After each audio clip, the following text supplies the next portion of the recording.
Umelala, umefikia kuamka, ukistuka tu alhamdulillah, namshukuru Allah alladhi ahyana, ambaye sasa ametufufua, baada ma amatana, baada ya kuwa alitufisha, wa ilaihi nushur. Dhikri kubwa, unaamka sasa tu unakumbushwa utakusanywa tena we baada ya kufufuliwa. Kama ulivyofufuliwa hapa, ulikuwa umelala umekufa, nusu ya kifo kulala, inabaki unavutafuta pumzi tu, mtu unajua uko hai, lakini mambo yanayofanywa yote una habari yote, umetoka kabisa, hupo kama mtu aliyoko kwenye barzakh. Barzakh sinajua jamani, aliyeko kwenye barzakh, yani roho ikitoka pap imechukuliwa. Roho inaweza ikafanya mawasiliano na mtu kule kwenye barzakh. Kama akiadhibiwa kaburini, basi adhabu ataipata, kwa sababu Mungu anaipeleka adhabu ile kwenye roho yake mpaka inafika kwenye mwili wa mtu, hata kama umeoza. Na pale ukiwa usingizini, kama umechukuliwa kwenye barzakh, bali kuna wakati unaweza ukaonana na watu waliokufa.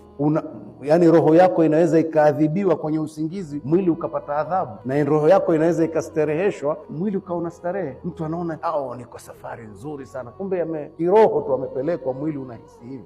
Ukiamka ukwenda safari yoyote sawa sawa.